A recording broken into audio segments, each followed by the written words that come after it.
All right, good evening, everyone. Thank you for joining another Be Informed session. My name is Carl Bahariwala, and today we are joined by Paul Cott, who will be presenting on two seminars in relation to employment matters. First session in relation to unfair dismissal, employee rights, and the second seminar in relation to restraint of trade clauses in employment contracts. Before we go any further, I'd just like to acknowledge the traditional owners of the lands on which we meet today and pay my respects to their elders, past and present. And I extend that welcome to anyone joining us on the call, on the seminar today. Just as a quick sort of disclaimer, the seminars that are being presented today are in relation to Australian law, and the currency of the information presented is as of today. It should not be relied upon in relation to any specific type of advice. So if you do have any questions in relation to your personal circumstances, please do consult a professional, or that could be Paul Cott as well. Just in relation to housekeeping matters, if you have any questions that you would like to raise during the session, please do send them through via the chat and Q&A function. You can chat directly with me, or you can post it in the Q&A, which comes straight through to me, and then I will relay those questions to Paul for him to answer. In addition to that, other Q&A, other sort of housekeeping matters include that this session is being recorded, so please be mindful of that. Upon entry into this session, you are muted, and you can choose to turn your camera on or off. Some are also, I can see, are joined by phone and via other means. So yes, this is being recorded, and following the session, a link to our YouTube channel will be shared with you so that you can view the recording. I think without further ado, let's sort of move on to the first seminar. I'll be in control of the slide deck, Paul, so let me know when you wish to begin. Sure, thanks for that, Carl. Let's begin. Cool. I'm ready. All right, does an employee need to be informed about what they have allegedly, and I always say allegedly because it's not been proved yet, done wrong before they are terminated or fired from their employment? The general answer is yes. They need to be informed about what they've done so that they can modify their behaviour, improve their conduct, improve their underperformance. And even if it's under a performance review plan, performance management plan or not, an employee does need to be told what they've done as a matter of procedural fairness, which is right across the board in all areas of law, but also particularly in the unfair dismissal context, because if an employee has underperformed or committed some misconduct and not been told they've done so, how could they then address the issue is the relevant legal concept. So that's what procedural fairness means. So those next 4 bullet points are, broadly speaking, the reasons why an employee can have their employment terminated validly. So first of all, we've got misconduct, which is basically where an employee does something that does not warrant termination on the spot, but it's an act of misconduct that might lead to a verbal and or written warning, and which, if repeated again, could then result in termination of their employment. So the whole idea about misconduct, I guess an example might be a speeding fine if you're a transport driver. That's a relatively common thing. I've got an unfair dismissal matter on Friday involving a gentleman who was allegedly speeding in the work vehicle. That would be an act of misconduct. Depending on the level of speeding, it may well be serious misconduct, which we'll get to in a minute. And so, as I said, it's something that doesn't warrant termination on the spot, instant dismissal or summary termination, as they call it. Also, just on the point of misconduct, if an employee lodges a claim and wins the case, and the commission says they should not have been fired because of the misconduct, if the commission then said, well, they should not have been fired, but we find by way of evidence that the employee did commit the misconduct, did actually do it, their damages or their compensation that the employee can obtain by winning the case can be reduced to because of the misconduct. And then we've got the next category, which is underperformance. And the key thing is there, have a target or have a KPI that an employee needs to reach, and they're not reaching it. They're not reaching their sales figures. They're not reaching their sales budgets. They're not making enough sales, not earning enough income for the business, or various things like that. Maybe errors, mistakes, which would have to be quite numerous to lead to termination. But underperformance is basically just not performing to the standard and the skill level expected of that particular employee. So when I say expected of that particular employee, junior employees have a slightly modified standard, and more senior employees will be expected to reach a higher standard. So it is a shifting thing.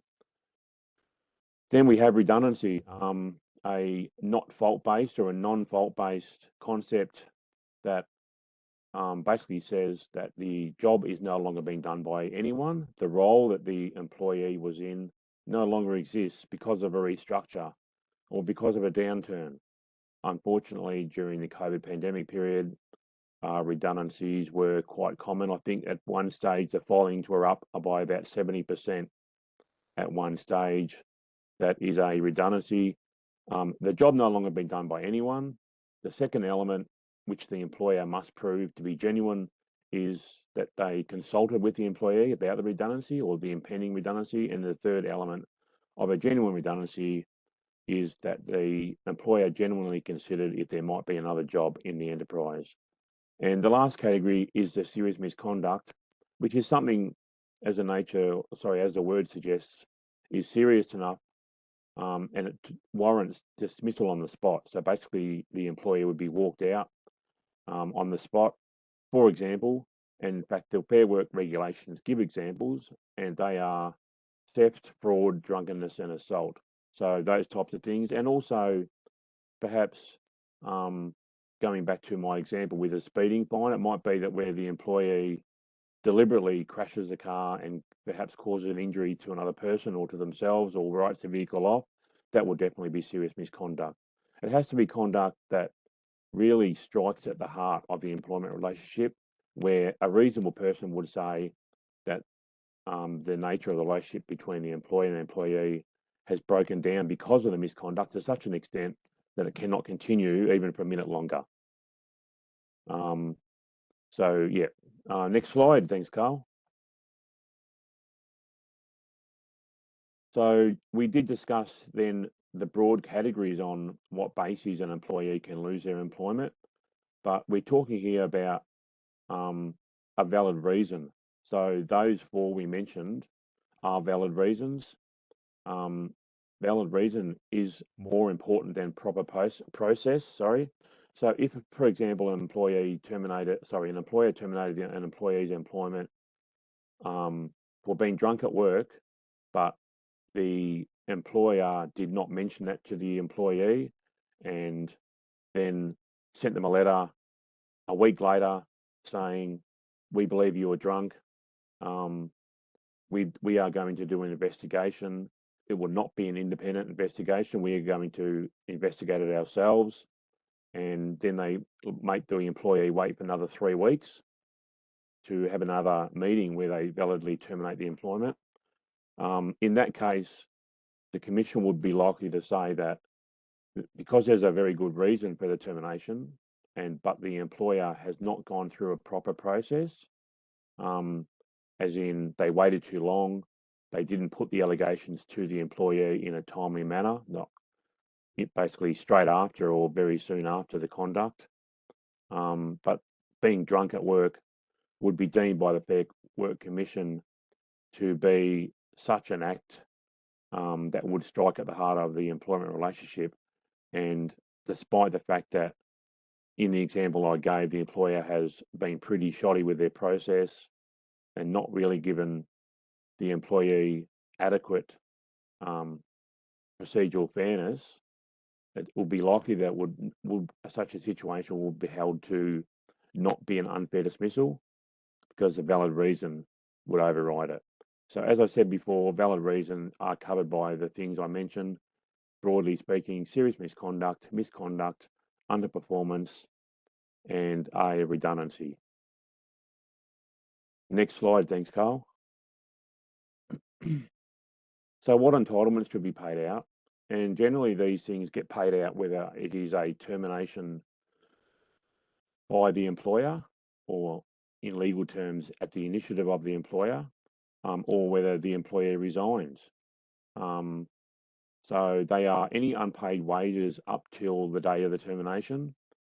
And I'll just jump ahead there where you see the fourth category, notice period pay. Notice period pay is not paid in serious misconduct. So all the employer would have to pay for an act of serious misconduct is any wages up till the very point of termination. Whereas if it's misconduct or redundancy, the employee is supposed to get notice period pay. So what that means is if the employer is meant to give 3 weeks notice as per the legislation or the contract, instead of the employer saying you need to work out the notice period, keep working, which is quite rare that the employer wants the employee to keep working, they'll say, we're giving you 3 weeks notice. However, you don't need to work it out. We'll pay you for the next 3 weeks, and your employment will therefore end effectively now, and the employee can go home and they'll get 3 weeks pay. Annual leave is the other category. All accruals of annual leave need to be paid. Again, there's a sliding scale available on the Fair Work Ombudsman website, where the longer the length of service by the employee, the more annual leave accruals they will get. Note that it is paid annual leave. The employer and the employee can agree to go into deficit. In other words, the employee takes paid annual leave, even though they have exhausted their accruals, so there's nothing left. They can agree to do so. They usually do that on the basis of an agreement by the employee that they would pay back any deficit at the end of the termination if they're in deficit at that period of time. With annual leave, casual employees, which I think is around about a third of the workforce approximately at the moment, casual employees do not get paid annual leave. So if they have a shutdown for the Christmas break, the casual employees will not be paid in annual leave for that period. I'll briefly mention long service leave because it's not something that we're asked to give advice about very much. It's a little discrete area. It has its own legislation, and it's pretty common knowledge, I think, but I'll just briefly mention that. Usually you get pro rata long service or start to accrue it and actually can take it after 7 years of continuous service. And it is paid out in money once the employee leaves. And then we have redundancy pay, which is perhaps the bigger one. So that again is done on a sliding scale up till I think about 16 weeks for 12 years of service.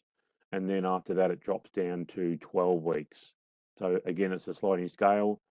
1 year's service will give you 4 weeks redundancy pay. And then you basically add on another week of service for redundancy pay after that. With redundancy pay, an employer can make an application to the Fair Work Commission to say, look, we're only a small business, for example, we can't afford to pay redundancy pay, so we want to be classified as exempt, and that exemption is then given in writing to the employer and the employee. But apart from that, though, probably the most common reason why an employer would not have to pay redundancy pay is because the employer is classified as a small business. So that is 15 employees or less makes an employer a small business employer. In fact, there are a number of other consequences for an employer being a small business, such as having a little bit of an easier ride with an unfair dismissal claim as far as a procedure. So they get it wrong, there's a bit of leeway given. So small businesses do not need to pay redundancy pay. And when I say 15 or less employees, it is not the case like it used to be that two part-timers of say 20 hours a week would be counted as one.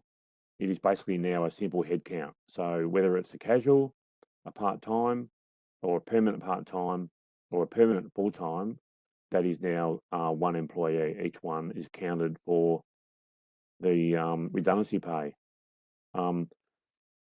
The wages entitlement, the annual leave, the redundancy pay, and the notice period pay are all what's called national employment standards. It is unlawful for an employer not to pay them, and a court can make an order for an employer to pay these things if they're not paid. However, often if the employee does not get paid these things, they can't really afford to go to court. It's not a practical option. So they're able to go to the Fair Work Ombudsman, which has a regulatory role, and also they have a team that chases up unpaid entitlements by employees. And it's free to make an application there. However, the disadvantage of that is that the Fair Work Ombudsman does not make a decision. They'll make what's called a determination, but it's not binding. In fact, even the mediation process, the parties don't even have to attend. But they are national employment standards. They're statutory minimums. So, and 4 weeks annual leave for a permanent full-time employee, the redundancy pay on the scale, the wages in accordance with the contract and or the award, and the notice period pay are all statutorily entrenched, and it is not possible for an employer to pay less than the minimum amount of those things for those entitlements. Next slide, thanks, Carl. So this one is worthy of a bit of a deeper discussion. So what does an employee have to exercise an unfair dismissal application? Basically, all they have to do is fill out a form which you can obtain on the Fair Work Commission website, pay the filing fee, which I think is $77. And as long as the form is completed as far as every box and it is lodged, you can lodge it via email or post, then the application is on. So anybody can do it. So obviously the result of that is that the commission, or rather the employers, sometimes have to deal with applications that have got no merit, that shouldn't be made, arguably, that clog up the system, and some employees are not really aware of their rights, really aware of how to make a valid application that is going to have some prospect of success. Certainly it is the case that not every application that is made is going to win. And in fact, I think I saw some statistics saying that of the applications lodged, something like only 13% go to a hearing. So 87% do not go to a hearing. And of that 13% that do go to a hearing, about 3% of unfair dismissal applications by an employee are successful. So lawyers are not necessary. They're discouraged, but they're generally allowed in the commission. And we're not. I'm not making this as a self-serving statement, but seriously, if you're going to make an unfair dismissal application, you need to get advice. You need to get advice as to how to do it properly. Anybody can make one, but the issue is how to make one that's going to give you the best chance of success. And in fact, a lot of lawyers, including myself, will give a short 5 to 10 minute case assessment as to whether it is even possible to make the application, whether it's worthwhile doing it. The next phrase there is a 21-day deadline. So that's a really crucial thing. If an employee is unfairly dismissed or dismissed from their employment, they're often reeling for a few days, emotionally and intellectually not able to deal with it. So, for example, you have an employee who might have been dismissed on a Monday. By the time the next Monday rolls around, they think, right, now I can do something about it. And all of a sudden, perhaps without their knowledge, they're now 7 days into the 21-day deadline. So they ring around a few lawyers and can't get anybody, or they do end up finding somebody who's not available till the next Monday. So then we've got 14 days has now elapsed. Then the solicitor or the lawyer takes some instructions, says to the client, you need to come back to me to give me a bit of more information, some pay slips, give me a copy of your employment contract, and so forth. And then the employee then comes back to the lawyer with all the information, say, for example, by the Thursday. Now we're on the second last day. The lawyer is in court on the Friday.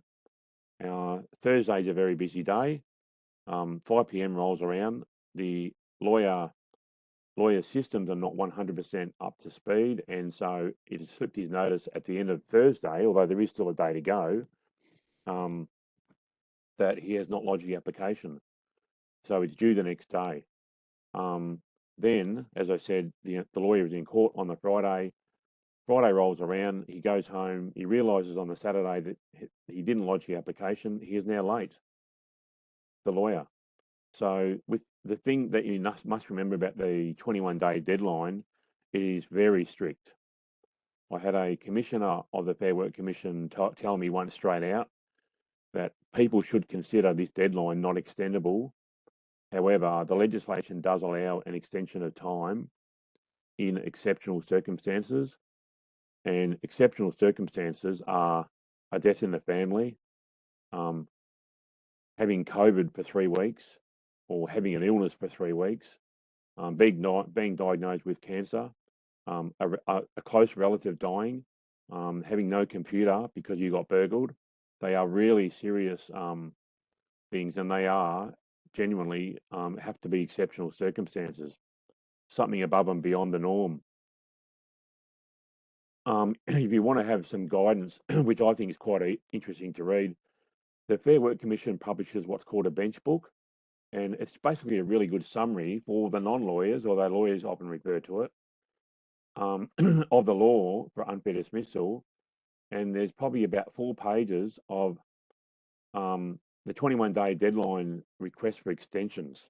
So, for example, representative error is a good reason to extend time. So in that situation that I described, where the lawyer has forgotten to make the application, or his systems have failed him and he didn't make the application in time, the commission will generally say, well, why should the ex-employee or the employee suffer because of the because of the error?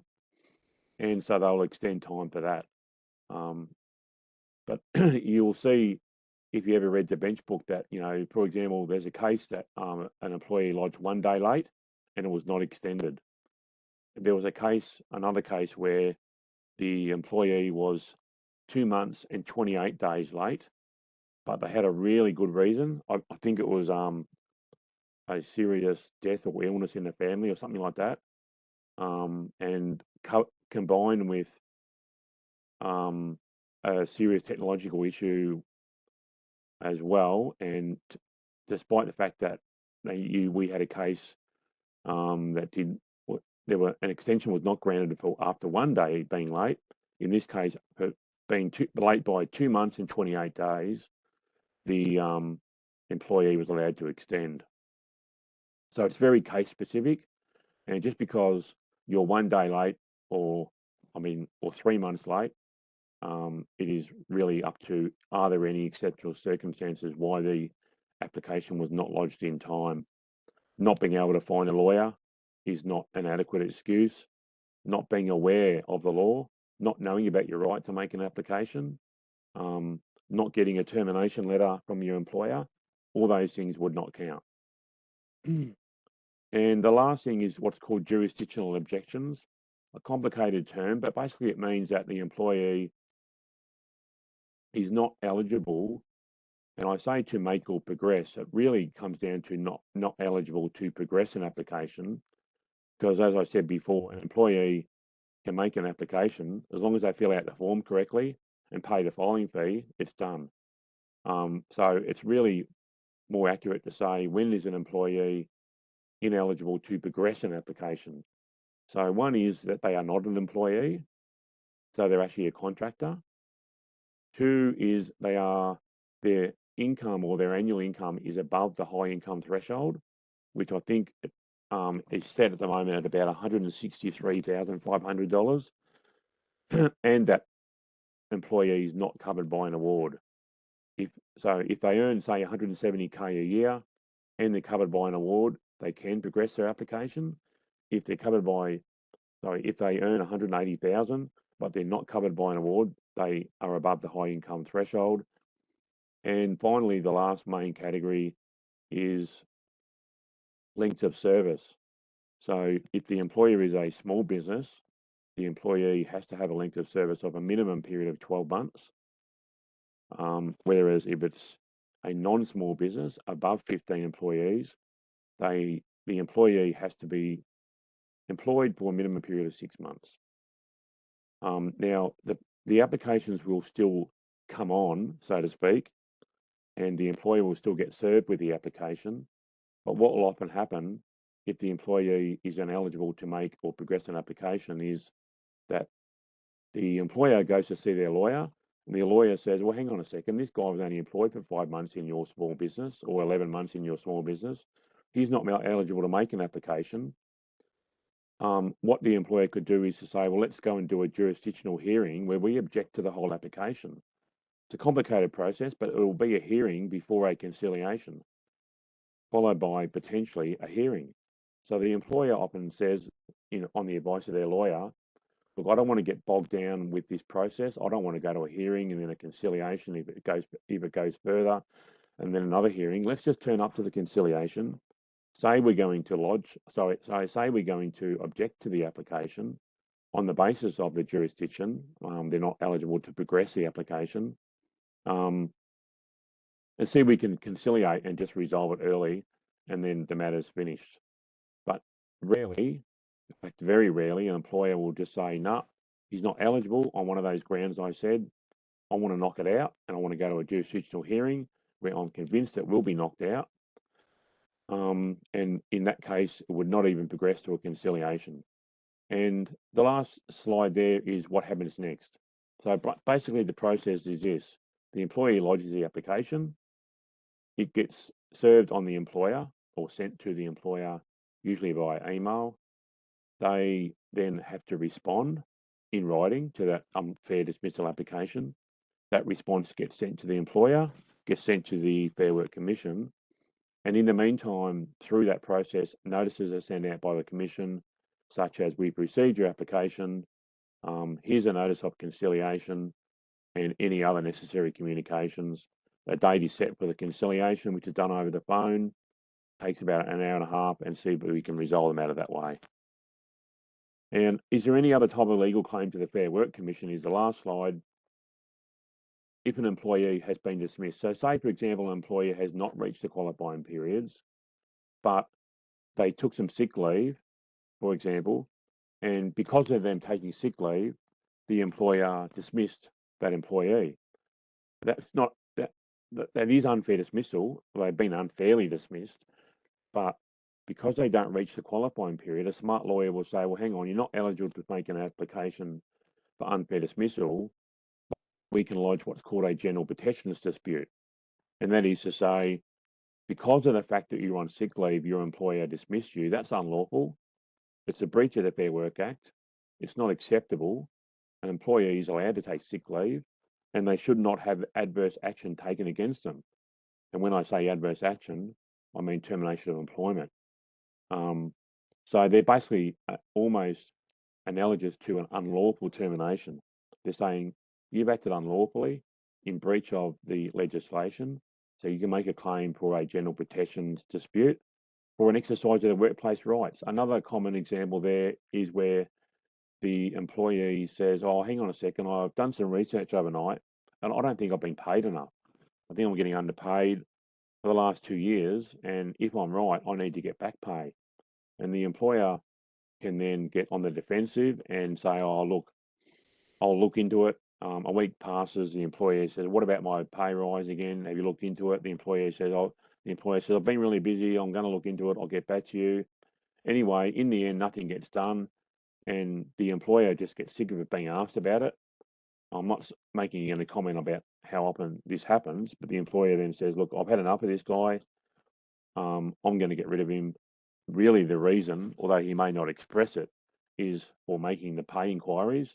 He might say, you've been underperforming, but that is just a smokescreen or a cloak for the real reason. And the real reason being, exercise their workplace rights. Every employee, and in fact contractors, have a right to make a complaint or inquiry in relation to their employment and not be discriminated against. So these things are basically based on discrimination.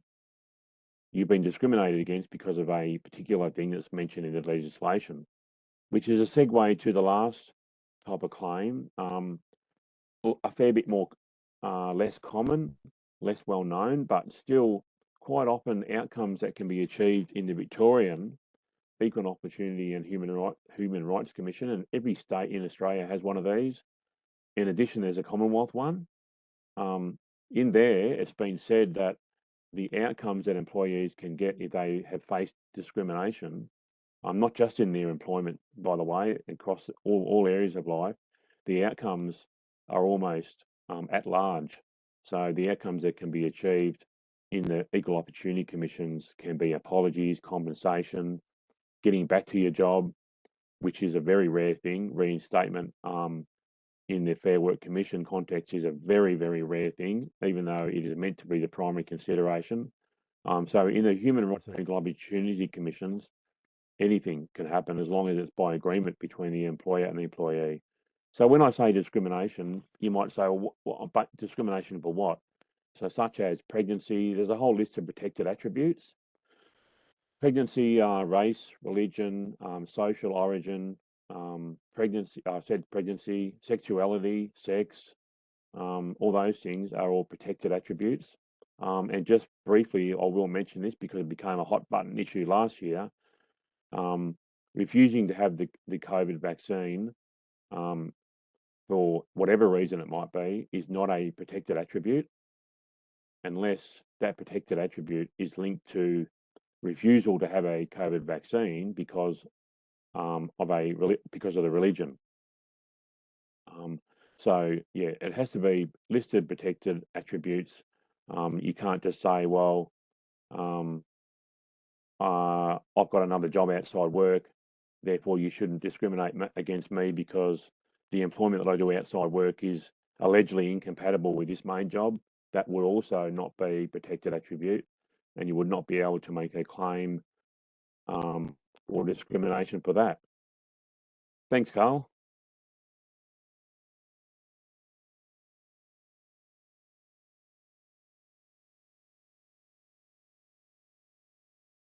Thank you, Paul. That was a very insightful seminar on unfair dismissal, employee rights. I think we learned a lot about the importance of the 21-day deadline and to ensure that you sort of get on the front foot when you do get notice of being dismissed. I think it's probably important to say as well that you might not think that you're being unfairly dismissed, but it's best probably just to submit the application anyway if you feel that there are circumstances that might sort of be in that category and not sort of, second guess. Yeah, that's right. Because sometimes if you lodge a court application and there's no merit to it, you can get costs awarded against you. Generally, if you lodge a claim in the Fair Work Commission and in the end it's found to not have any merit, it's rare that costs would be awarded against you. So there's not really any punishment as such for lodging an application. Get it in before the 21 days expires and give the conciliation a go to see if you can get an outcome out of it. Yeah. And thank you to our participants that have submitted questions. We'll get to those at the Q&A session after the second seminar. Just a reminder that this session is being recorded and will be made available on our YouTube channel. So I think we'll proceed to the next seminar, which is on restraint of trade clauses in employment contracts. And we're, of course, grateful to have Paul again speaking to this seminar. So, Paul, I'll leave it to you. Let me know. Yep. Thank you for that. Slide. No problem. Let's go. So I think we should start off with what is a restrained trade clause. Us lawyers tend to forget that some of these terminology that we use is not known by everybody. So what a restrained trade clause is it's a clause in an employment contract that governs what an employee can do during their employment, but primarily and predominantly, and this is what I'll be talking about tonight, predominantly about what an employee can do as far as employment goes and business after their employment. So restraining trade clauses do survive what's called the ending of the employment relationship, and they normally have a time period that they survive for, but that's we'll get to that on one of the next few clauses. So, for example, they prevent an employee from poaching employees. So an employee is not allowed to, if they have the restraint in their contract. And I'll just briefly mention that it is critical to look at the wording of the contract, because I see all different variations. Some you can see that have been written by a lawyer who has only their employer client's interests in mind, whereas you have others that may be 3 lines.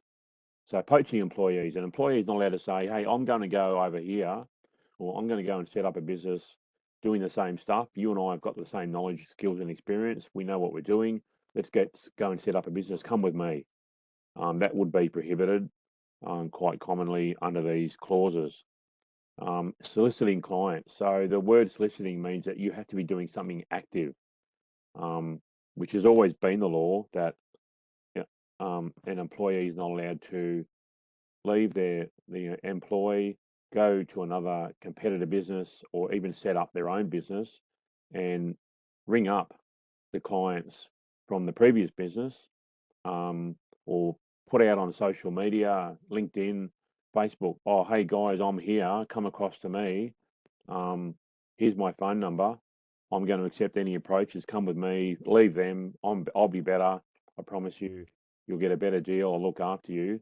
So all those types of active steps to try to encourage or solicit other people, but particularly actually picking up the phone or emailing clients of the business that you've just left. So that's why there will often be a confidential information clause in the employment contract as well, which will prevent employees using confidential information, such as client lists and their phone numbers, and taking it with them. So they're not allowed to copy or email to themselves to their own personal email address from their work email address, so that they can then contact clients afterwards. Approaching clients is pretty much the same thing. Approaching, such as visiting them, maybe seeing them in public and going up to them and mentioning that you have now set up another business, or you are being employed by a competitor. I'll just briefly mention before we go on to the next one, it is really generally preventing you from going into a competing business. So, for example, if you sell apples, there wouldn't be any of these issues if the employee left and then went and worked as an electrician. So obviously those examples are off the cuff. They're a bit strange examples, but it gives you an idea that if you're a fruit vendor, it is not competitive with, or not in competition with, an electrical business. So competition is the key here. Accepting approaches from clients is a big one. Now that one is not always in employment contracts.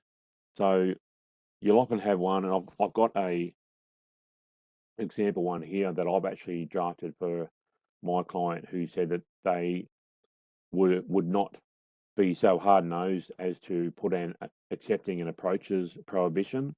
So it just says canvass, solicit, approach any person who was at any time an existing or prospective client or customer of the employer, or even any person who refers business to the employer on a regular or ongoing basis with a view to obtaining custom.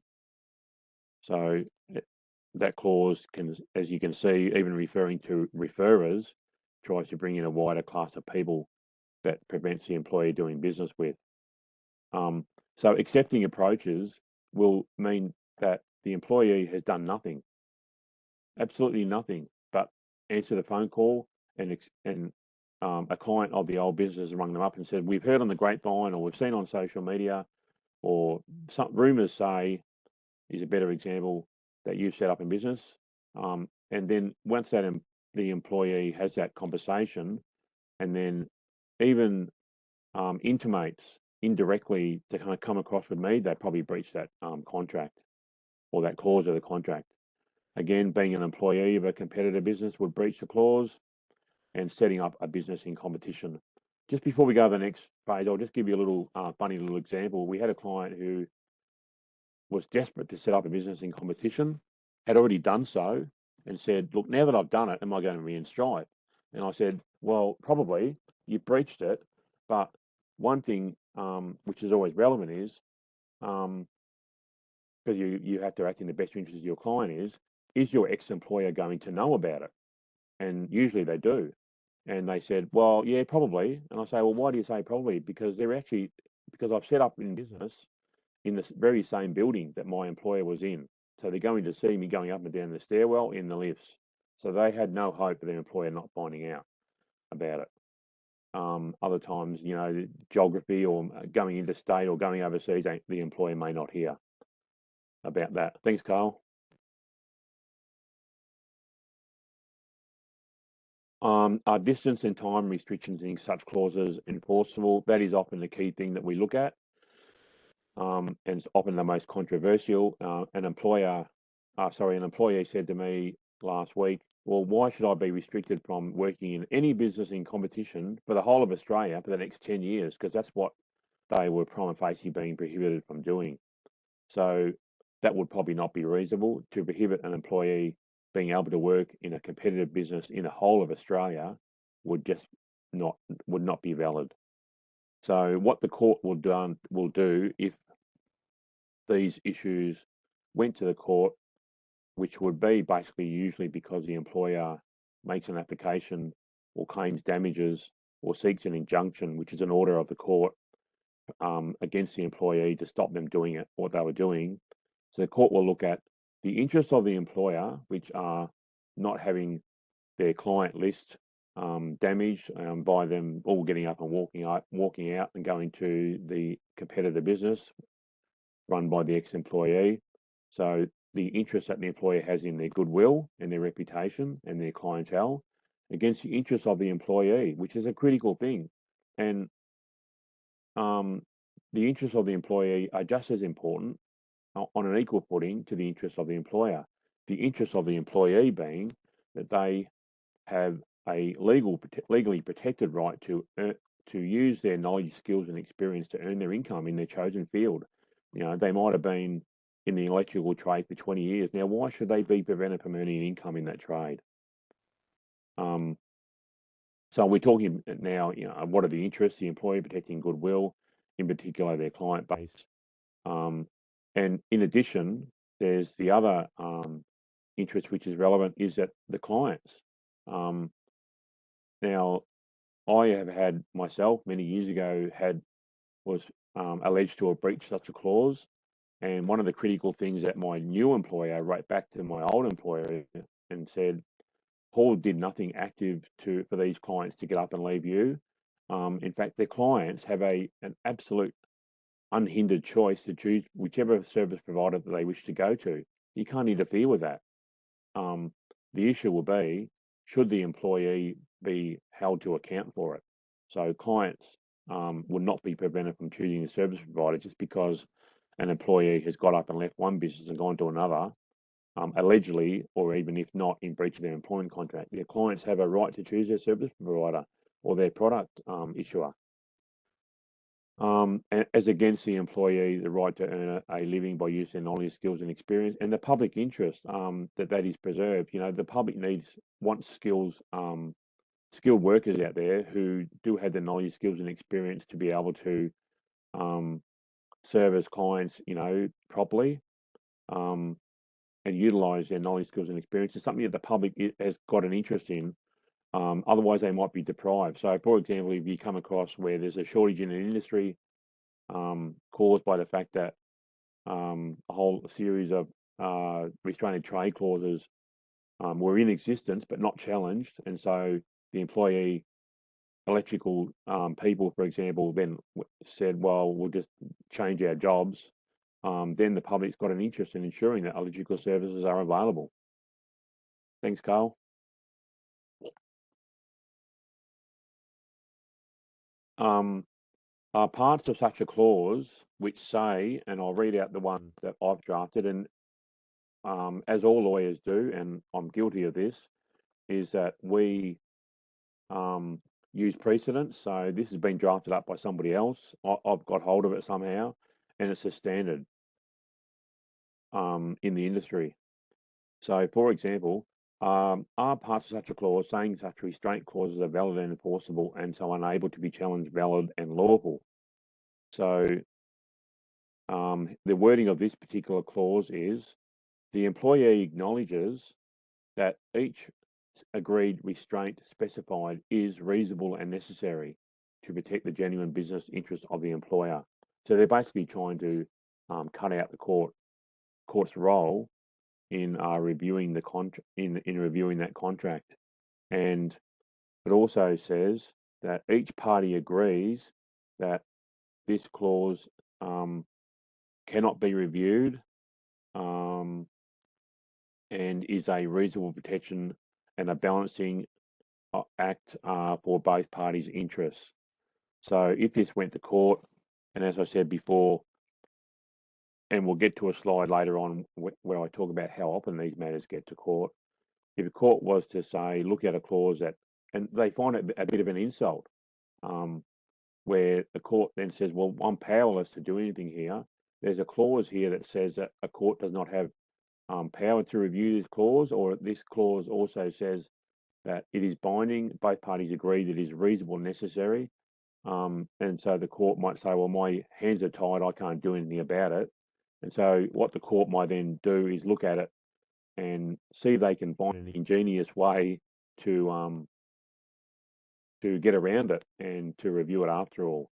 So the courts don't like, as I've said there, having their jurisdiction excluded to give a remedy in an appropriate case, particularly where they see that, for example, the employee may have a really valid claim to say that the clause was too wide. So as against that, there is the concept of sanctity of contract, and that says that if two parties on a relatively equal footing or with relatively equal bargaining power have entered into a contract freely and voluntarily and signed it, and often with the benefit of legal advice, then why should the courts have any role in saying, well, this contract's not enforceable, or that the parties didn't really mean to enter into it, and or that the obligations that are in it should not be upheld? The courts will say they've entered into a contract and it's valid and binding, and sorry, we're not going to change it. And so the courts do have a wide range of remedies. They don't like to rewrite a contract, but they can certainly sever some clauses, take some out, take words out, put a blue pencil, I think is the terminology I've heard used before, through some clauses. Although, as I said, there is a bit of reluctance on courts to rewrite a contract that the parties have validly entered into. Thanks, Carl. So the remedies available to an employer if the employee breaches such a clause, I think that's probably the main one, would be the injunction. What an injunction is, it's an order of the court that says that somebody must do something or they must not do something else. So in this context, the injunction would be granted against the employee for setting up the business in competition, or going to work for a competitor business as an employee or even as a director as well. Injunction, interim or final. So what an interim injunction is that the employer says, this is really serious. This employee has already gone to a competing business. We think that we've already lost customers. Our income has gone down since they've been gone. And this is urgent. And so they swear on an affidavit all the circumstances that shows that the situation is urgent and that the employee needs to be stopped quickly before it does any more damage to our business. So that's what an interim injunction is. I had a case last year, in November, actually last year, where a law firm put on an application against an ex-employee on the Monday and was in court on the Thursday because this employee had been had set up her own business in competition about a year prior. So the employer was very concerned and could produce forensic evidence and financial statements and figures, and also some affidavits from some clients that shows that there was real credible evidence that clients had actually left the business and that the business had lost some income. So what a final injunction is an injunction that's granted at the end of the hearing after a failed mediation or a mediation that didn't settle the matter. It's gone to a hearing, a determination, the court has made a decision that in the end a final injunction preventing the employee from doing one of those things that they're not supposed to do as per the contract. Damages is basically based on income loss. So what income has the business lost? What clientele has it lost? The issue there, though, for an employer is often that they'll say, well, we lost prospective customers, but then what evidence could the employer produce to say that customers were going to call us and are now going to Joe Bloggs, for example, and Joe Bloggs has built up a big clientele. Some of them clients may or may not have called the old business. So it's quite difficult to prove, but just because a court finds it difficult to pronounce on the quantum of damages or how much damages does not necessarily mean that damages wouldn't be awarded. And a court will require quite strict evidence as to the actual income lost by that business, but they will make an approximation if they have to, because of the limitations of being able to produce the evidence where there is some estimation or some element of predicting the future, to say that, you know, we would have turned over 100K next year by, for example, getting 50 new customers. Those 50 new customers, or only 25 instead, have come on board. So we've lost this much income. It's really an element of prediction there. And the last remedy is a declaration, which is really just an order saying, yes, the employees breached their contract. And sometimes that's all an employer wants. The employee may not even be breaching their contract anymore. They might have left the new business. A declaration is just, I guess, it's just an order from the court that the employer is happy to say, hey, I've got this order, you've done the wrong thing, and it doesn't have any other consequence apart from the court declaring that the law was breached. And just quickly before we finish this slide, with the injunction interim, normally the fact that an interim injunction is obtained so that an ex-employee is prevented from doing what they were going to do, that normally ends the matter. So the employee then stops doing it. They will maybe move trades altogether, get a new employer, close down the new business, and so that's the end of the matter. Thanks, Carl. So such clauses are not taken, are they taken to court? And what is the common result of an allegation of breach? In 17 years of legal practice, I've seen such a clause and its breach taken to court once, and that was in the one I mentioned before. They had that in court within 4 days. By the way, with that one, the court said the clause was too wide, so that the employer failed. So it's extremely rare that matters against ex-employees are taken to court, but it is very common.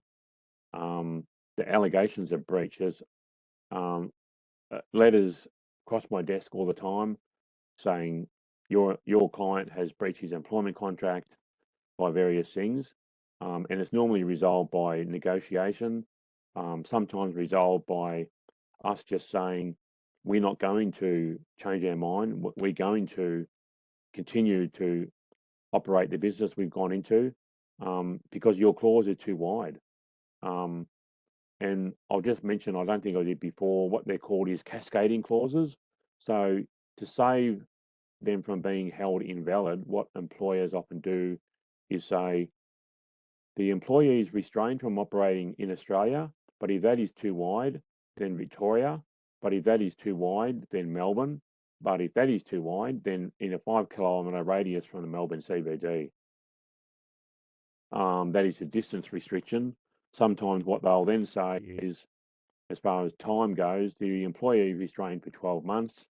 But if that is invalid, then 9 months.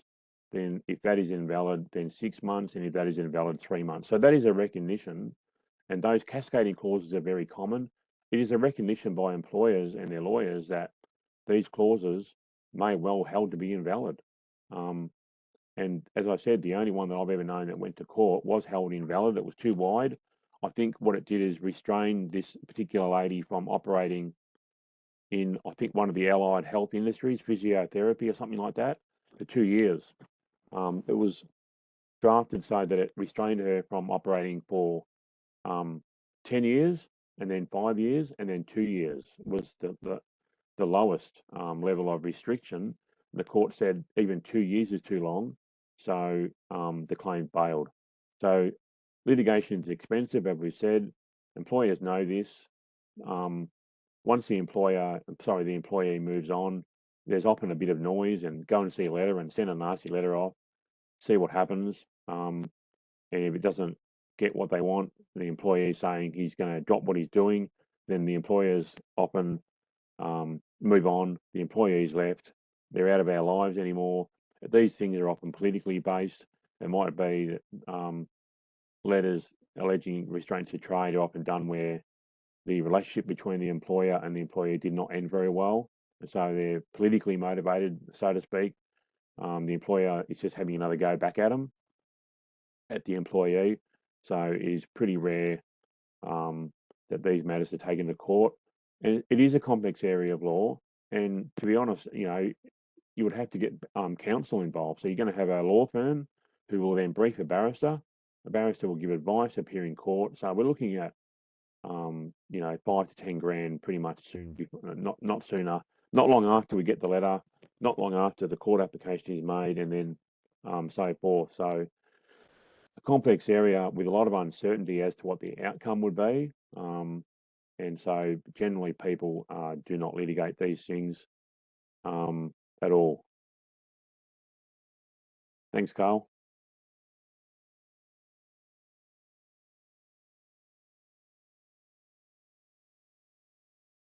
Oh, that's it.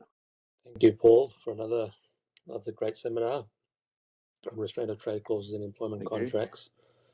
I think a very important area that often employers might not draft too well, and employees might not know the consequences of those that are drafted correctly and are valid. So definitely a very important area to have shared with our participants today. We'll now. It is. Yeah, can I just mention, Yeah, of course. Yeah. restrained trade clauses and people seeking advice about them has become more common because there was a real rush of people, I think, after COVID, where people lost their job for various things, redundancies or not being vaccinated, and they were validly terminated. So what people did is set up their own business in competition. And for a time there, I reckon I was getting 2 or 3 inquiries a week about, I've got a restraint clause in my employment contract. Or what employees often do is when they start with a new employer, the new employer says, did you get advice about your restraint clause? Because it might create an issue for us now that you're employed by us. Yeah. And actually, that's one of the questions that we have. So we'll jump into it, Paul, just around seeking advice on, because it's quite uncommon for employees are all really prospective employees that have got the job are all really happy to sort of take on that new role and sort of jump on the bandwagon without actually thinking about getting it reviewed. But we'll get to that one. So just to let everyone know, yes, we are recording this session, so it'll be available on our YouTube channel following the session. We have received some questions in the Q&A, so I'll go through them. But firstly, I want to jump to the questions that we've received by email ahead of the session. Not too many, but there are a couple that we will just go through. So just bear with me as I get the list up. And it will be in no particular order. So this looks like it's a question from an employer, just around the unfair dismissal topic. Mm-hmm. Person's asking what sort of processes, not sure about this person's business or size or anything like that, but what sort of process should they be going through if they do wish to, sort of dismiss someone, and to ensure that it doesn't fall within the unfair category, especially when there's sort of underperformance, I think. What sort of process should they be going through to make sure that they've tried all options before they then sort of terminate based on, I think, underperformance? Yeah. Well, I mean, I'll state the law, but these things are pretty much common sense. I mean, the thing is that an employee needs to be told what they're doing wrong and why. So I had an unfair dismissal case where the employer said, "You've been underperforming. We've had a meetings with you, discussed it with you. We've sent you figures without an explanation, by the way." But the employer didn't set any KPIs or targets. So the employer right at the start just said, oh, not at the start, sorry, after a while said, "You're not performing. These are the figures." Well, what do the figures mean? You haven't explained it to me. So the employee didn't really know what was going on. It didn't have any KPIs and didn't have any targets, and yet the employer said, "You've been underperforming." Well, on what measure or on what basis? So look, and as I said, it sounds like common sense, but the law does require, if the employee is underperforming, you need to sit down with the employee in person, preferably. I'm getting a bit tired of seeing all these employers who don't even find it important enough um, to meet with an employee, and they'll do it on a telephone call. I mean, why do you need? If you're an employer, why do you need to call your employee to talk about? Let's sit down. It's important enough to let's have a meeting about it. Let's eyeball each other and ask the employee for an explanation as to why they're not performing and in what way they're not performing, and what assistance the employer may be able to give. I think that's an important one. What assistance an employer may be able to give to an employee to come up to speed. So there has to be a two-way street. The employee also has to commit to getting better. Once they know how to get better and in what way they're failing. So you need to sit down with the employee, have a discussion, write some file notes, do a review period, say to the employee, "Look, okay, thanks for that explanation. Let's wait another 3 months and see what happens, and we'll have another meeting." I even schedule a meeting, a post-meeting review session 3 months afterwards. So go through a process and make sure the employer keeps the paperwork, has some notes about what was said, because sure enough, the employer and the employee, if again come to the commission, will disagree on what was said at that meeting. The employee will say he said one thing, and the employer will say, "No, I didn't say that. I said something else." But if you have some notes or some minutes that you ask the employee to sign as an accurate record of what occurred at that meeting, that will really help, because then it can't be disputed as to what was said. It's in writing, it's been signed. Yeah. And just Yeah. following on from that question, Paul, that you've answered, there's another question that we've received in relation to if the person has received a termination letter, they've been dismissed. Of course, the 21-day period starts ticking, and they then go back to the employer and say, "Well, what's happened here? Why have I been dismissed?" and start having sort of further discussions. There doesn't seem to be a way to extend the period of time if they're trying to get more information about the reasons for their termination. It's a pretty hard No. 21-day, right? Yeah, 21 days from the date that dismissal takes effect. Which So be, even which be that date in the notice? Is that how it works? Is it like the date in the notice, or is it some other sort of date that? the last day, Yeah, the okay, last day of employment. yeah, So not necessarily the notice, although it usually is. So the notice usually says, um, even if the notice of termination says we're giving you 2 weeks notice, but you will pay you out in lieu of notice, that in effect, that day would be the day that dismissal takes effect, when the dismissal is finished. So from the very next morning is the day one, and then the 21-day time limit then ticks. So it doesn't matter what happens after then. It's the 21 days is ticking, even if there's discussions afterwards. And the fact that the employee in the question is asking after the event as to why he was dismissed shows that he didn't know. It may well be an unfair dismissal, but as we said before, the most important consideration is a valid reason and not proper process. But the Commission would really scrutinise a matter pretty carefully if the employee after termination does not know why they've been terminated. Yeah. And would you recommend to an employee, if they were your client, to sort of take notes, following the receipt of a dismissal notice, but then go back and start sort of querying, well, what are the grounds, what are the reasons, and then the employer might come up with something and might not be clear, and all the rest of it. Should they be taking notes on records, keeping records of sort of the discussions that are happening, so that when it does proceed to the Fair Work Commission, they've got something to base it off Yeah, if they have to challenge them. yeah, yeah, that's right. I mean, Mhm. it's always best to record anything in writing, no matter what it is. But in that example you gave, it sounds to me like the employer is going to have a problem if the employee doesn't know why they've been terminated at the time. Mm. And it's not actually completely uncommon. I've turned up at the Fair Work Commission conciliation, and the employees told me straight out, I still don't know why I've been terminated. Mm. Even at the day of the conciliation, which is potentially 3 months down the track, there have been no termination letter. There's been a separation certificate that just the employers ticked the box other. Um, there there was a case where the employer terminated the employee by text message, just said, "Don't come in tomorrow, you're fired." And the employee then said, "Well, why?" And there was no response. Mm. I mean, that would be a worst case scenario and a worst case termination, but it does happen. Yeah.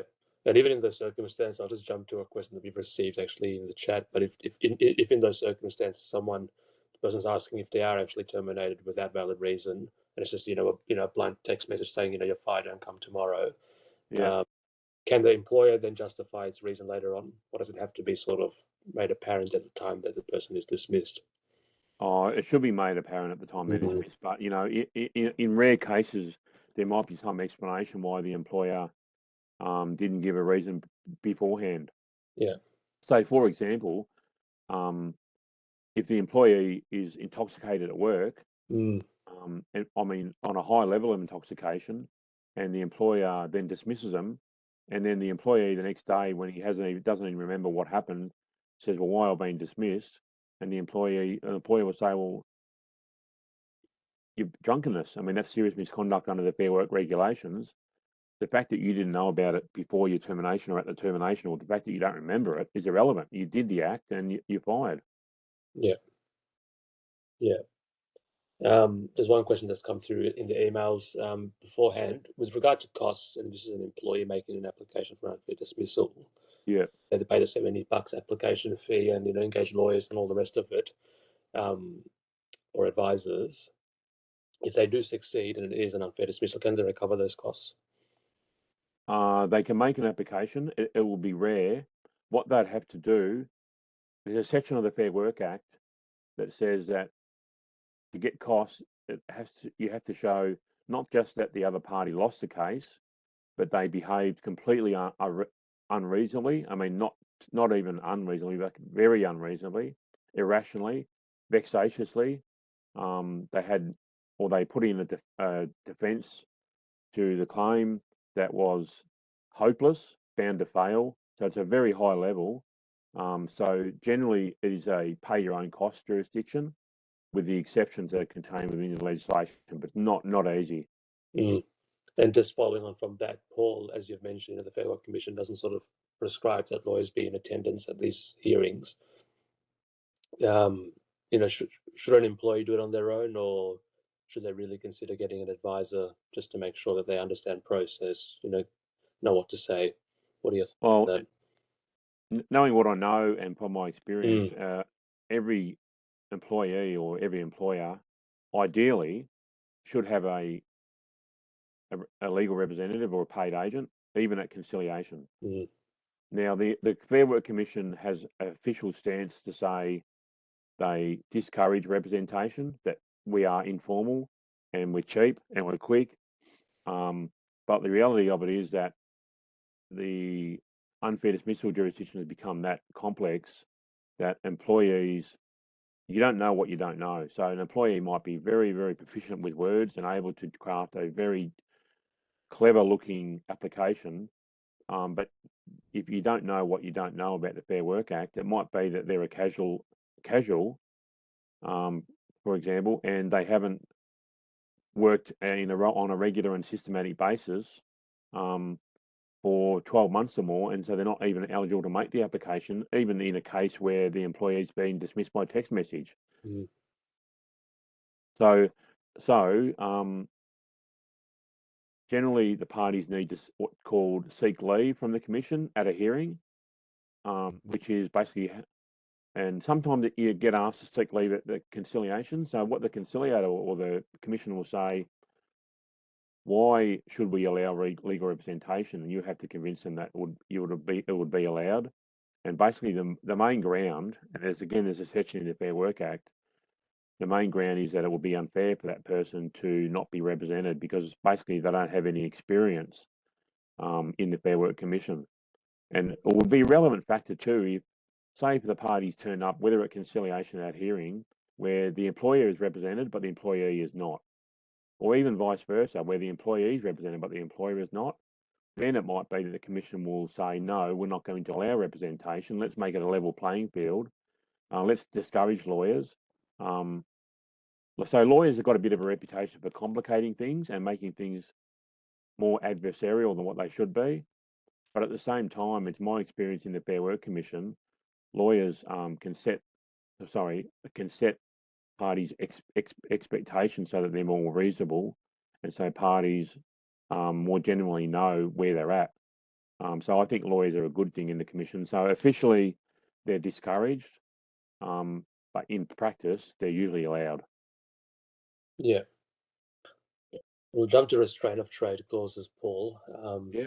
Question has come from an email before the session. He works in building industry, saying that he's had these clauses drafted in his contracts.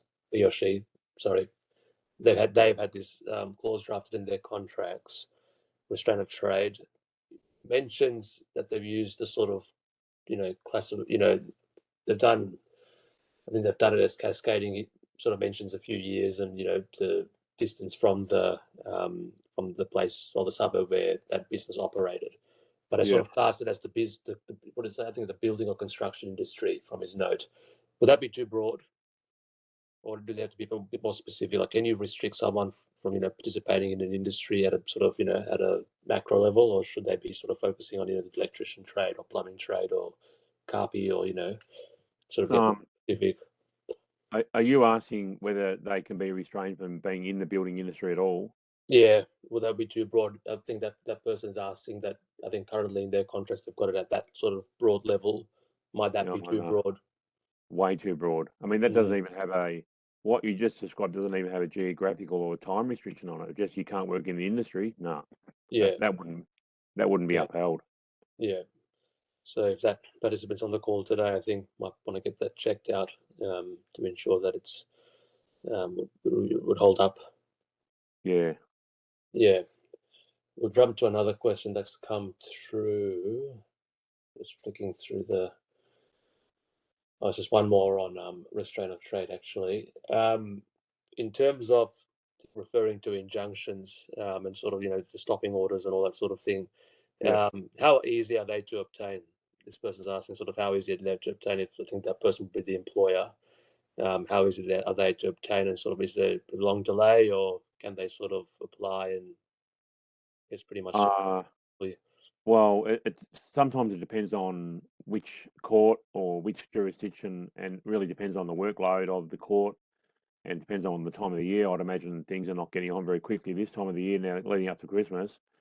But as I said, you can get them on pretty quickly, like the case we had last year where the law firm made the application on the Monday, we're in court on the Thursday.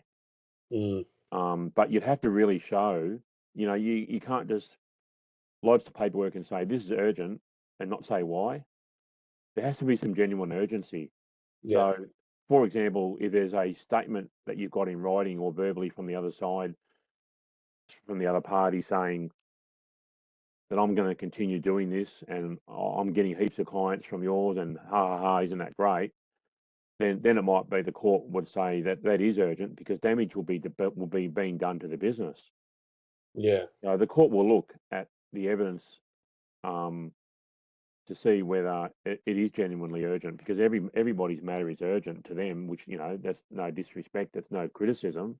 But, court lists are busy, and if you're going to slot yourself in above somebody else, you have to have a good reason for it.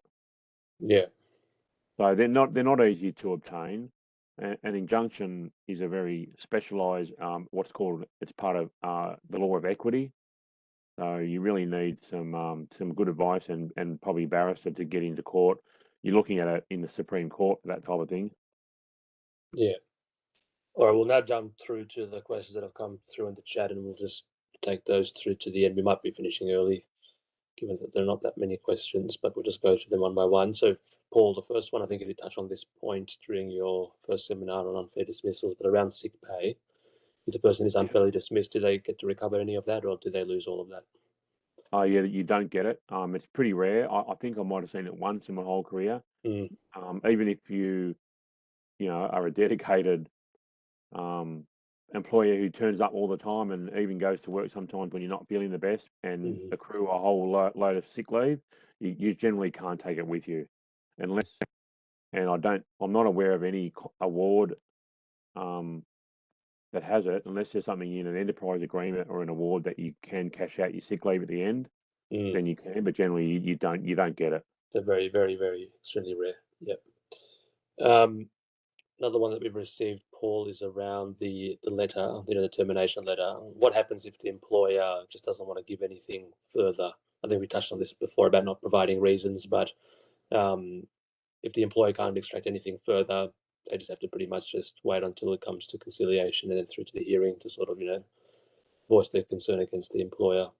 Yeah, well, technically, it's I think it's Section 117 of the Fair Work Act says that a notice of termination should be given, but Mm, you'd be surprised how often it's not given, and there's no consequence out of that. I mean, if an employer put on evidence that they sat down with the employee and had an hour's conversation where it was abundantly clear to the employee why they'd been terminated, verbally, that is, that would then the fact that there's no termination letter wouldn't really be that critical because the employee well knows why they've been terminated. So that the main function of a termination letter is just to confirm really the reason for the termination, which everybody knows about. yeah, cool. All right, we'll jump to a restraint of trade question that we've just got. Just bear with me as I read through it.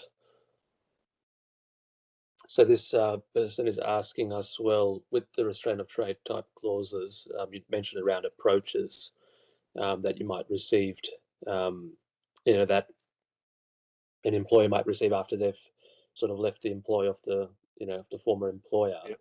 Yep. How how are those sort of enforced? Like how, this person is asking, well, how will they know?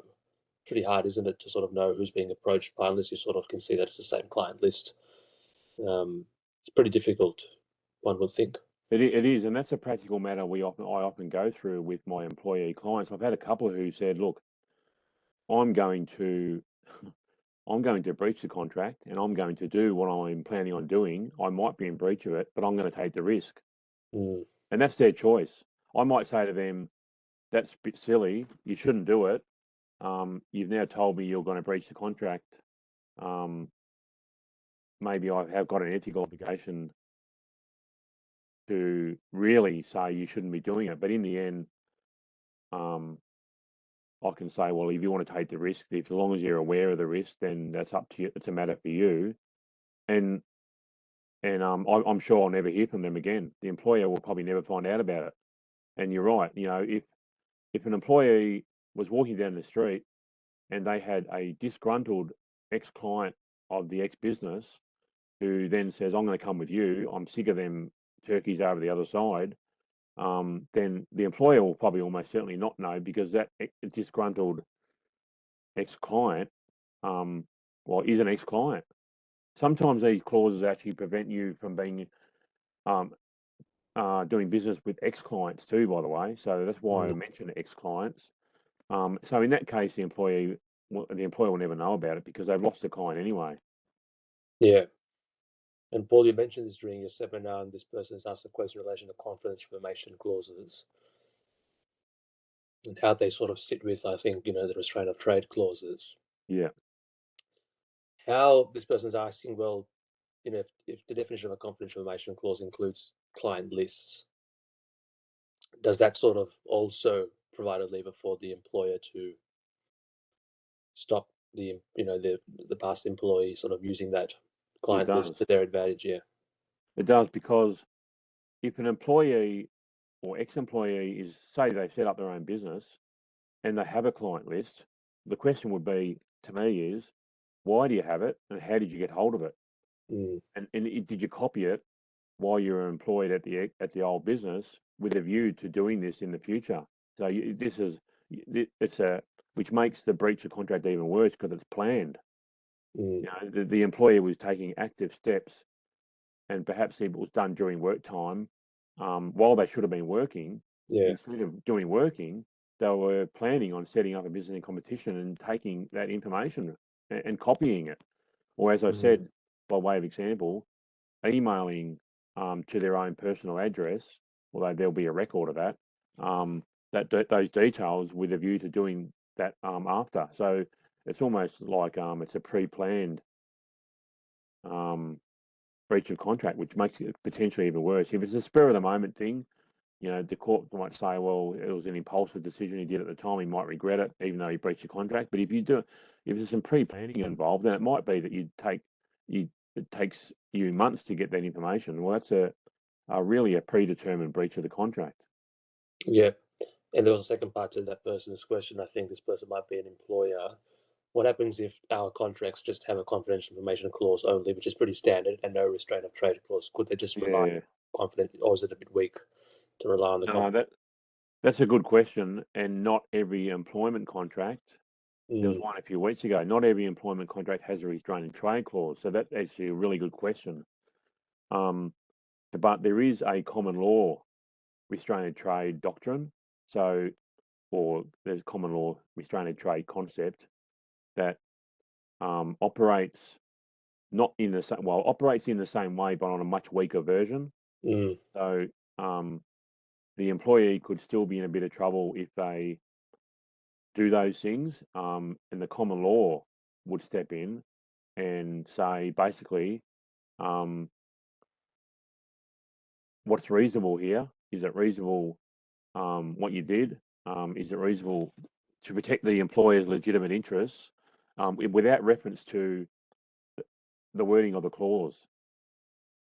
So it just makes it more uncertain, because if it's common law, then it's back to case law. So you would have to trawl through what all the cases say in an analogous situation. But getting back to basics, just because there's no written restrained trade clause in an employment contract does not necessarily mean that the restrained trade concept is not relevant at all. mm, yeah. And the common law, for those who don't know, Paul, is Case law, case law. yeah, judge made law. And by the way, if that occurred in a sale of business context, then often the sale of business contracts themselves will have a restraint clause, which will operate often the same way as the employment contract restrained trade clause. So restrained trade clauses are not just in employment contracts; they're also in business sale contracts. Yeah. Another question that we've received on restraint of trade seems to be a very sort of exciting topic for those that have attended today. Person's asking, what happens if I just pass it on to my new employer? I'm not actually the one approaching them. I've been with you, been with an old employer, took the client list and went to a new employer, but I've just given it to the sales manager. Okay, so the employee has got the list and given it to their new Yeah, employer, and just and offered to, basically said to the new employer, "Do with it with what you wish." yeah, Um, well, again, it comes back to what I said before. Why would that employee have the client list from the old employer? mm, that's still They sort of shouldn't part of have it. the, yeah. It's confidential information. So they breached the employment contract as far as that goes. Mm. Yeah. All right, on to our final question on, you mentioned the term cascading. I think that participant just wants to know a bit more about that. So Yeah. might be an employer, what should they be mindful of if they've got contracts that should have that sort of concept in the clause? Yeah, well, they're put in there because employers recognise that these clauses can be struck out altogether. Restraint trade clause, if it's too wide, could be struck out altogether. A court would put a line through the whole lot, would be rare. They could delete a clause. They can reword clauses. Although, like I said before, they're a little bit reluctant to rewrite a contract, but they can rewrite a clause. So there's also often a clause. I haven't got my thing here ready now, but sometimes there'll be a clause at the end saying if any of these clauses are found to be unenforceable and because they're too wide or in breach of restrained trade doctrine, then all the other clauses are survive. So it's a sort of a saving clause that says even if some of these clauses are struck out or taken out or rewritten, all the rest is valid. Again, though, as I said before, the courts are trying to, the parties there are trying to say, well, this is the result, this is the legal result, and the court can't review it. But the courts, obviously, as I said before, will jealously guard their right to pronounce on parties' rights. So, does that answer the question? Yeah, I think that does. I think it's sort of important to sort of consider the reasonableness of those clauses and to ensure. I mean, if the area was black and white, you would just say you're restrained for 2 years for 50 kilometres. But it's a real recognition and a reminder each time that when you see those clauses, that there's a real chance that the clauses can be too wide and could be struck down. But if the parties have signed it, although there is always an imbalance of bargaining power between an employee and employee, so an employee often doesn't even read it. The employee will say, here's your employment contract, just sign it. The employee has maybe never even heard of a restrained trade clause, but that's not relevant. If they've signed it and start working on the basis of it, basically what they're doing is agreeing to all the terms of the contract anyway, but by signing it also confirms that they're bound by it. Yeah. And actually, the one participant just reminded me of their question, which I forgot to ask it, which is about the advice bit. Often, times employees don't really even, they don't read it and they never seek sort of, a lawyer's advice on the contract. What can they reasonably do to ensure that they protect themselves at that point in time? Before sort of signing the agreement, if they, forget, I guess, is there anything that they should be sort of just thinking at the top of their mind, just the key clauses to look out for, which should of course include a restraint of trade, but it's pretty much up to the employee, isn't it? If they've forgotten to have a look at it, don't want to get the advice because it might cost a few $100 here and there. It's sort of really just up to their sort of risk management, I guess, if they don't want to take on the risk. Well, it is. It is up to them. There's usually one problematic clause. You'd be surprised that a lawyer will say that shouldn't be in there. So I'm not saying this to drum up business to any extent, but it's really advisable to just suspend a few hundred just to get that peace of mind. And in a slightly different context, often parties, when they resolve a dispute, enter into what's called a deed of release. And often what's in the deed of release is a one-way release. So that means that the employer is released. So the employee can't sue the employer. Sorry, the employee cannot sue the employer. That's the one-way release. But the employer can still sue the employee. And I had one last week there, and the employer said the employee had signed it, but hadn't sent it to the employer. It was a one-way release. Come to me and said, I've signed this. I haven't given it to them yet. Can you give me advice? And I said, don't give it to them. Go back to the employer and say, I've received some advice, or you don't even need to say you've received some advice if you don't want to. Go back to the employer and say, shouldn't this be two-way? So going back to restrained trade, if an employee notes an issue, as with any contract, you can negotiate it. If an employee sees a problem, mention it. I often give advice to people who are going to enter into a contract where there's a few problematic things or some things they might want to query. You don't have to enter into this contract. It is voluntary, and if there's problems with it or queries, then raise the problems and raise the queries and have the discussion. Yeah, and one question just quickly popped up, Paul. Does it always work, even at the last minute? When you're wanting to sort of take on the role, and then you start sort of getting a lawyer involved and they start raising queries with the contract, might that put the employer off hiring that person? Yeah, well, Your it experience? can, but it generally doesn't. And the lawyer or myself doesn't normally raise the inquiries. The employee does. Mm, And I say, the employee will often say to me, well, if they refuse to change or amend a particular clause, does it matter? And generally, it doesn't matter. I just say it's just better or preferable. mm, If there's a clause in there that I say needs to be out 100%, I'll tell them. But apart from that, though, it's usually clauses or there's queries that are not going to be fatal. They're not that critical. They don't sign it. So I'll say, look, try to get this, but if you don't get it, it doesn't matter. It's just better. So I've not experienced any cases where the employer has pulled the rug out from under the employee. And it often depends on if the prospective employee is going to go back and have the discussion, the way that you raise it, be respectful, all those types of things. And recognise that the employer has got their own interests and concerns as well. Then generally the employer will take on board those inquiries and won't pull the job offer out from underneath them.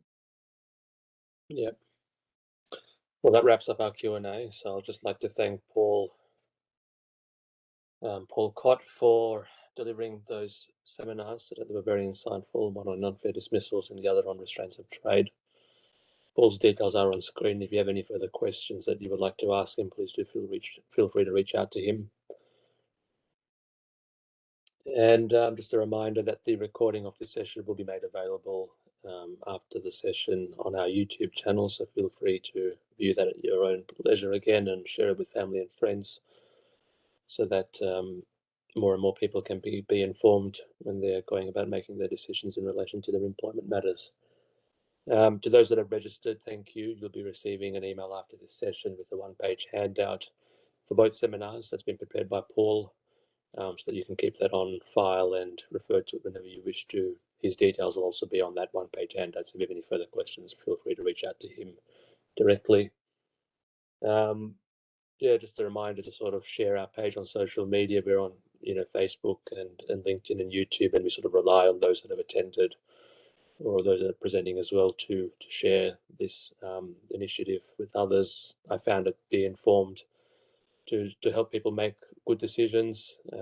All seminars are free. There's no donation or sponsoring that's being received. It's fully funded by myself, just to ensure that everyone can participate with a view that it's unbiased and independent, and to ensure that people go about making good decisions when they are going about their activities. Also, following the session, I'll be sending through a survey link just to sort of help us gauge any improvements that we need to make and receive your feedback. It's always welcome, and any thoughts that you might have on future sessions. Our next session will be on Thursday, the 15th of December. It'll be covering personal injury matters. We have Sach Fernando from Maxim Lawyers joining us to present a seminar on that topic. So all details are available on our Facebook and LinkedIn pages, so feel free to subscribe and then register for that event if you wish to attend. And I'd just like to finally say thank you, Paul, again, and thank you to everyone. My pleasure. Today for attending another session, and everyone have a good evening. Bye for now. Thank you.